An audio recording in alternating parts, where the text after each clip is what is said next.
Hey everyone, we are excited to present our project Health AI to transform symptom analysis with machine learning. And I'm Varshita, and this is my teammate Karunakar.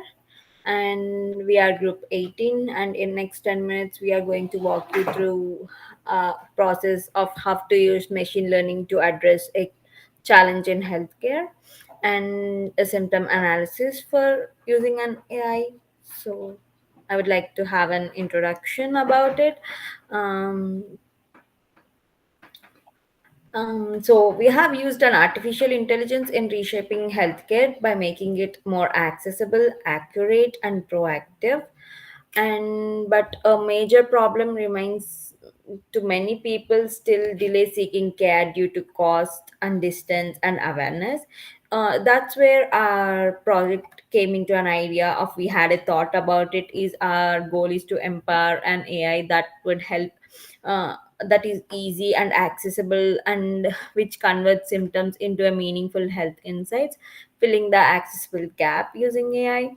So that's the thought behind our project we have started, and I would like to address the problem.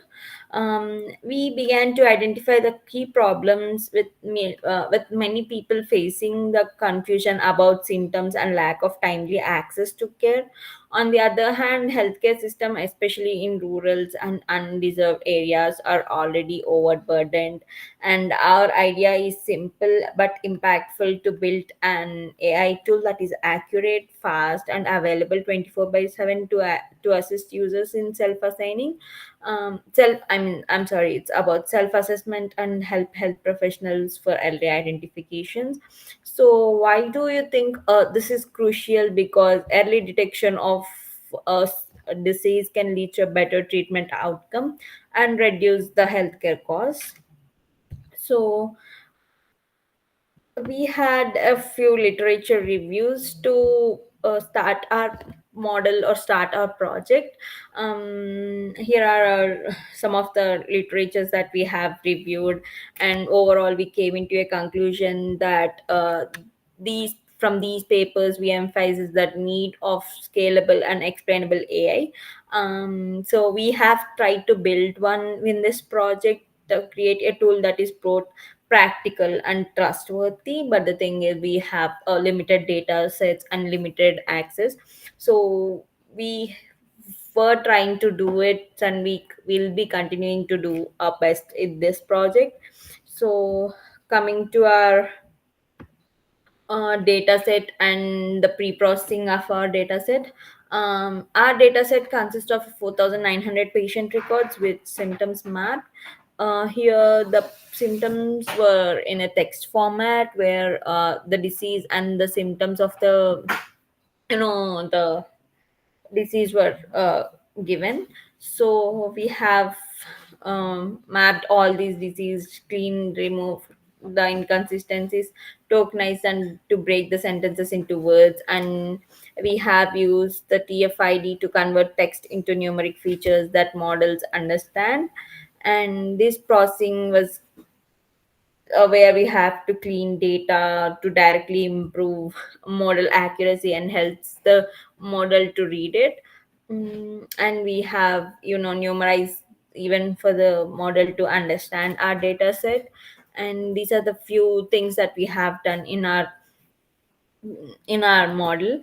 And overall for and to justify why what type of population uh, we have taken up is like who is this AI first. So we have designed it for the people with limited health access, such as those in remote areas, and for people who could not have a frequent travelings or frequent distance movings.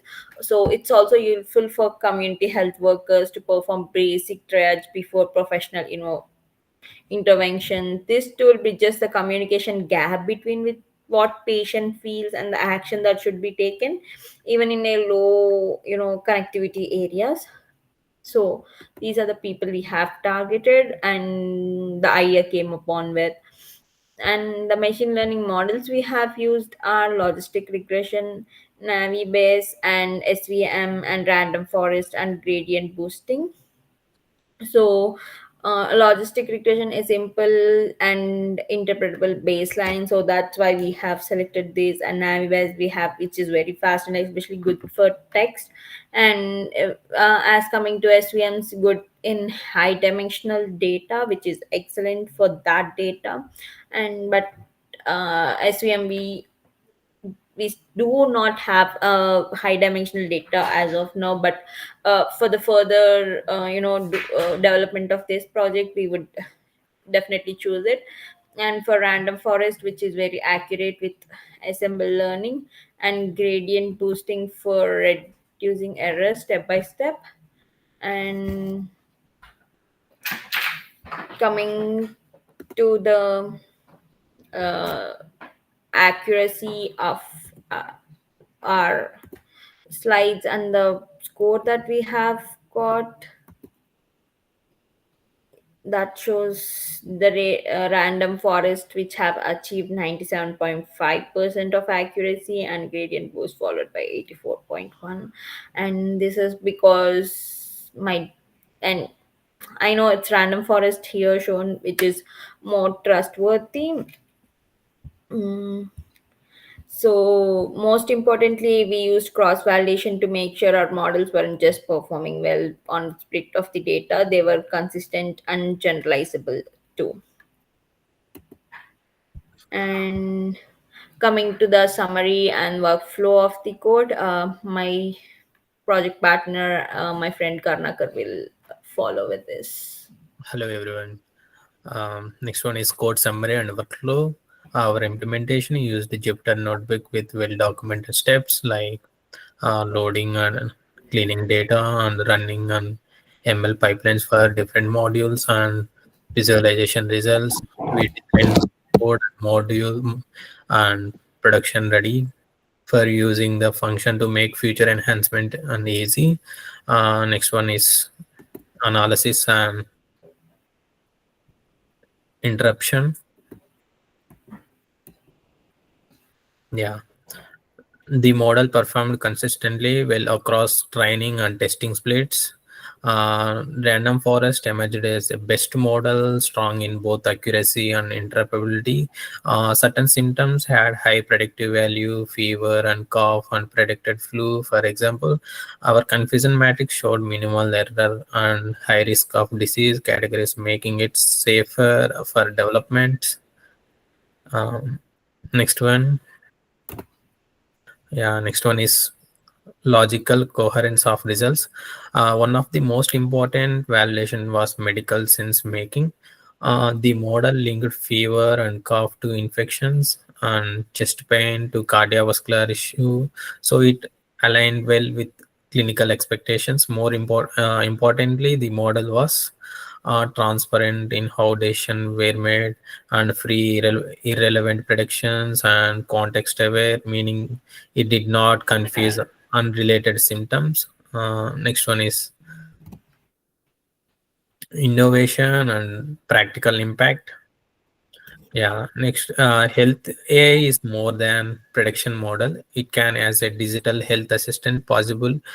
Use cases include like 24/7 trace chatbot and integration of rural telemedicine kits and offline apps and SMS based tools like low connectivity areas. This helps scale healthcare and efficiently and bridges a gap between symptoms and timely actions. Next one is yeah. Next one is limitations and the future enhancements. Um, this model does not account for symptom and severity or time-based progression. The dataset may not cover all possible disease or rare conditions, limiting generalization. TF-IDF misses out understanding what meaning, and also deep learning models performance is constrained by the relatively small dataset size. And next one is Yeah, we would like to add a temporal analysis using LSTM model, trained with real EMR dataset, even higher precision, and explain input methods and voice to text and multi-line NLP and mobile UI. Future focus includes deployment and real-time patient engagement. This one is continuous learning module and will improve adaptability and integrate pre-trained model like bet and biobet and better capture to context of the symptoms.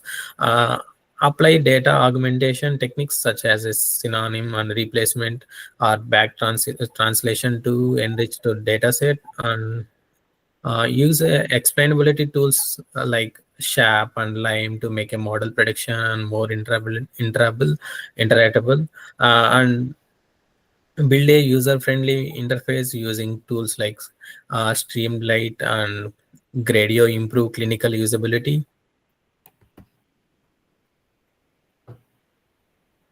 Yeah, next one is we search some of references, all those things. Next one.